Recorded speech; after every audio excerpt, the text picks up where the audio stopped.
Hello dear students, welcome again to this channel जिसका नाम है 2G एजुकेशन, जिसमें अभी एक सीरीज़ चल रही है सब्जेक्टिव वाइज एमसीक्यू सीरीज़। और मैं चाह रहा हूं कि आपका जो सिलेबस है आपने पढ़ा होगा वैसे भी, लेकिन मैं आपका सिलेबस कंप्लीट करना चाह रहा हूं थ्रू एमसीक्यूज़। एमसीक्यूज़ में क्या है कि एक तो आपकी नॉलेज भी गेन हो जाएगी, दूसरा आपको प्रैक्टिस भी मिलेगी और प्रैक्टिस से आपको अपनी लेवल पता चल जाएगी। तो एक नज़र डालते हैं सिलेबस में, सिलेबस क्या दिया हुआ है। ये सिलेबस जो आपके सामने है ये है फाइनेंस अकाउंट्स असिस्टेंट का, और तकरीबन हर एक पोस्ट में जेकेएसएसबी ने कंप्यूटर का सेक्शन रखा है। और अगर आपका ये कंप्लीट होता है तो मुझे लगता है कि हर एक पोस्ट के लिए आपका ये कंप्लीट होगा, क्योंकि सबसे ज़्यादा जो सिलेबस दिया हुआ है वो तकरीबन इसी में ही है। पहला पार्ट जो है फाइनेंस अकाउंट्स असिस्टेंट के कंप्यूटर सेक्शन का है वो है basic applications of computer and it's component, यानी बेसिक्स जो कंप्यूटर्स का है ना वो है। फंडामेंटल्स भी एक टाइप का बेसिक ही है, आप समझिए ये बेसिक पोर्शन ही है फंडामेंटल्स ऑफ कंप्यूटर साइंसेस, ये यहाँ तक बेसिक है। और तीसरा जो कंपोनेंट है वो है concept of open source technologies. Open source technologies भी ज़्यादा बड़ा कंसेप्ट नहीं है, ये भी एक छोटा सा टॉपिक है, आधे घंटे में कवर हो सकता है। और इसके भी मैं एमसीक्यूज लेकर आऊँगा आपके लिए, जैसे बाकी सब्जेक्ट्स का लेके आऊँगा। अभी तो कंप्यूटर का चल रहा है। 2 पार्ट्स हमने किए हैं जिसमें हमने 10 क्वेश्चन किए हैं विद एक्सप्लेनेशन। अगर आपने वो नहीं देखे हैं तो आप जाके देखिए, और आपको, मुझे उम्मीद है कि आपको अच्छा लगेगा, आपको नॉलेज गेन ज़रूर होगी। जो चौथा पार्ट जो है input and output devices. Input and output devices मुझे लगता है सबसे ईजीएस्ट टॉपिक है कंप्यूटर सेक्शन में। आपसे सिर्फ ये पूछा जाएगा कि इनमें से कौन इनपुट या आउटपुट डिवाइसेस है, जो आइडेंटिफाई करना बिल्कुल ही आसान होगा। और फिफ्थ जो यहाँ पे जो नंबरिंग है ये थोड़ी सी गलत है, यहाँ पे ये एक्चुअल में फिफ्थ है। तो नेक्स्ट जो है वो है operating system, for example Windows है, मैक ऑपरेटिंग सिस्टम है, और बाकी ऑपरेटिंग सिस्टम्स है उनके बारे में जानना है। ये ऑपरेटिंग सिस्टम का टॉपिक है। और जो नेक्स्ट होगा वो होगा एमएस ऑफिस आ रहा है।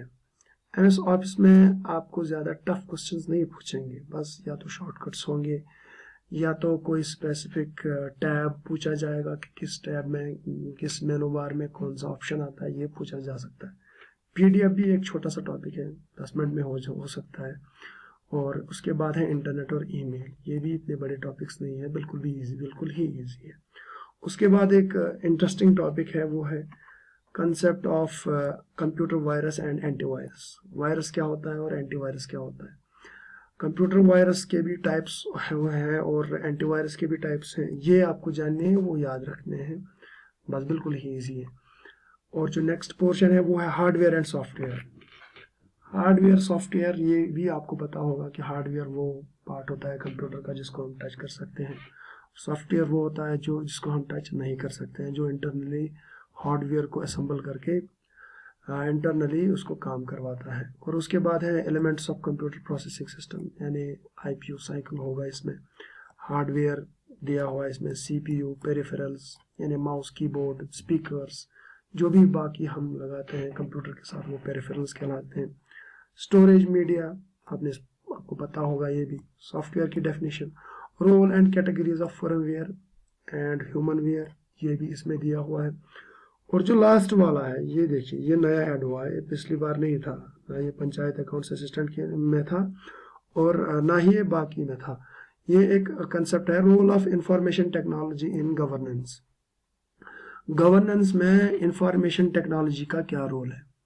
जहाँ तक मुझे लगता है कि इसमें सिर्फ करंट अफेयर्स पूछा जाएगा कि जब भी सिक्योरिटी या साइबर सिक्योरिटी से रिलेटेड क्वेश्चंस या कोई कुछ भी टॉपिक न्यूज़ में होगा तो ये इसी में से पूछेंगे, ये उसी में से होगा कि इंफॉर्मेशन टेक्नोलॉजी का गवर्नेंस में क्या रोल है। फॉर एग्जांपल आज का जो लेटेस्ट है वो है कि हम टेक्नोलॉजी यूज़ करते हैं इन राशन कार्ड्स, इन आधार जनरेशन सिस्टम, और बाकी सारी, मुझे लगता है आज हर एक काम ऑनलाइन होता है। तो ये इंफॉर्मेशन टेक्नोलॉजी का रोल है गवर्नेंस का, यानी गवर्नमेंट जो आपके लिए सर्विसेज लेकर आती है उसमें क्या रोल है इंफॉर्मेशन टेक्नोलॉजी का, तो उसमें से क्वेश्चंस पूछे जा सकते हैं। तो ये है part 3 general computer awareness MCQ subject wise MCQs का। तो आइए चलते हैं MCQs की तरफ। आज भी आपके लिए 5 MCQs हैं, आप खुद भी इनको सॉल्व करने की कोशिश कीजिए और कमेंट में आंसर लिख लीजिए। तो और उससे आपको खुद भी इवैल्यूएट होगा क्वेश्चन। ये कंटिन्यूअस सीरीज रहेगी, जैसे मैंने आपको पहले ही बोला है कि ये कंटिन्यूअस सीरीज रहेगी। तो 11th क्वेश्चन जो है वो है which of the following computer language is used for artificial intelligence. एक इंटरेस्टिंग अच्छा क्वेश्चन है, पूछा जा सकता है कि which of the following computer language is used for artificial intelligence. Artificial intelligence हमारा 5th जनरेशन में आता है, कंप्यूटर्स की 5th जनरेशन में, या मैंने बताया होगा। और उसमें कौन सी लैंग्वेज यूज होती है, ये पूछा जा सकता है, सिंपल क्वेश्चन है ये। तो इसमें जो लैंग्वेज यूज होती है वो है Prolog. Prolog is a general purpose logical programming language. ये जनरल पर्पस लैंग्वेज है, logical programming language associated with artificial intelligence and computational linguistics. एक और क्वेश्चन यहाँ से बन सकता है कि कंप्यूटेशनल लिंग्विस्टिक्स में कौन सी लैंग्वेज यूज होती है, वो होती है प्रोलॉग, जैसे कि वो आर्टिफिशियल इंटेलिजेंस में यूज होती है। नेक्स्ट क्वेश्चन की ओर चलते हैं। यह है question number 12। Collecting the data and converting it into information is called. Data जब हम कलेक्ट करते हैं और इनको उसको इंफॉर्मेशन, यूजफुल इंफॉर्मेशन में जब कन्वर्ट करते हैं तो इसको क्या कहते हैं? इसको कहते हैं, इजी क्वेश्चन है, ज्यादा टफ नहीं है, कर सकते हैं आप। इसको कहते हैं प्रोसेसिंग। यानी देखिए समझिए, इजी क्वेश्चन है। जब डेटा को प्रोसेस किया जाता है तो जो प्रोसेस्ड इंफॉर्मेशन होती है उसी को हम इंफॉर्मेशन कहते हैं। तो डेटा को इंफॉर्मेशन में कन्वर्ट करने के लिए प्रोसेसिंग चाहिए। दूसरा, a collection of unprocessed items is. जो आइटम्स अनप्रोसेस्ड है, यानी जो रॉ फॉर्म में है, ऐसे ही रैंडमली है, उसको हम क्या कहते हैं? इसमें ये डायग्राम समझ लीजिए आप। जब डेटा होता है जिसको प्रोसेस किया जाता है तो ये इंफॉर्मेशन बनती है।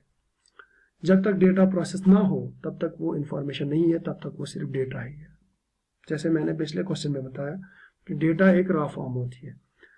तो a collection of unprocessed items is, ये SBI PO 2015 में पूछा जा चुका है कि अनप्रोसेस्ड आइटम्स, जो collection, a collection of unprocessed items is, it is a data. जब ये प्रोसेस होता है तब ये इंफॉर्मेशन बन जाता है। ठीक है, तो next question.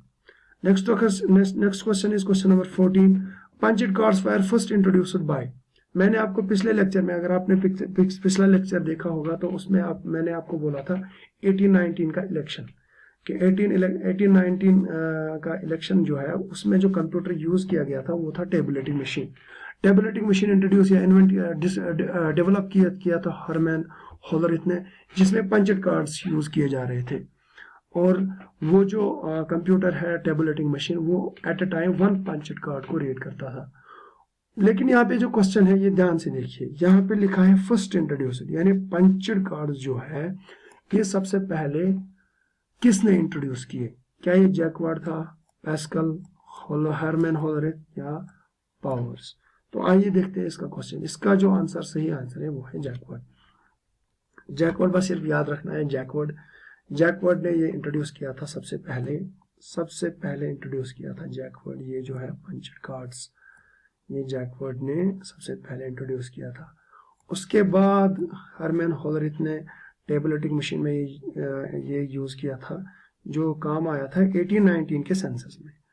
Next question is who designed the first programmable electronic digital computer. देखिए ध्यान से क्वेश्चन पढ़ना चाहिए। ये इसमें आप ये कंफ्यूज नहीं होना कि who designed the first computer या who designed the first tabulating machine. इसमें आपको ये कंफ्यूज नहीं होना है, आपको ये सिर्फ याद रखना है फर्स्ट। एक तो है फर्स्ट प्रोग्रामेबल, वो कंप्यूटर जिसमें प्रोग्रामिंग की जा सके, electronic digital computer, in terms को ध्यान से पढ़ना है। इनमें से कौन थे जिसने first programmable electronic digital computer को इंट्रोड्यूस किया, डिजाइन किया? तो वो थे प्रेस्पर एकर्ट एंड JW मॉकली। प्रोनाउंसिएशन इधर उधर हो सकती है, आप मैनेज कर लीजिएगा। इसका जो सही आंसर है वो है प्रेस्पर एकर्ट एंड JW मॉकली। इन्होंने सबसे पहले first programmable and electronic digital computer design किया था। उस कंप्यूटर का क्या नाम था? वो था ENIAC, electronic numerical integrator and computer. ये एब्रिविएशन भी पूछी जा सकती है। ये ENIAC जो है, ये ऐसे भी क्वेश्चन पूछा जा सकता है कि which of the following is the first programmable electronic digital computer. तो इसमें आप आंसर लिख सकते हैं ENIAC। ENIAC जो है वो 1946 में डेवलप किया गया था, डिजाइन किया गया था, जो बिलोंग करता है फर्स्ट जनरेशन ऑफ कंप्यूटर से, जिसका टाइम स्टैम्प 1940 टू 1956 है। ये यूज किया जा रहा था वेदर प्रेडिक्शन में, atomic energy calculation and other scientific uses में। फिर से पढ़ते हैं ये question, who design the first programmable electronic digital computer. ये दो साइंटिस्ट थे, प्रेस्पर एकर्ट एंड JW मॉकली। तो इसका सही आंसर, और उस कंप्यूटर का नाम था ENIAC, electronic numerical integrator and computer. ये एब्रिविएशन भी पूछी जा सकती है। 1946 में ये डिजाइन किया था। This computer belongs to the first generation of computers whose timestamp is 1940 to 1956. This computer was used for weather prediction, atomic energy calculation and other scientific uses.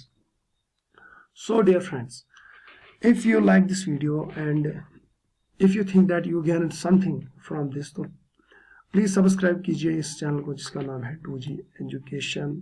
Funny सा नाम है, बताऊंगा कभी कि 2G एजुकेशन क्यों नाम है। तो 2G एजुकेशन को सब्सक्राइब कीजिए।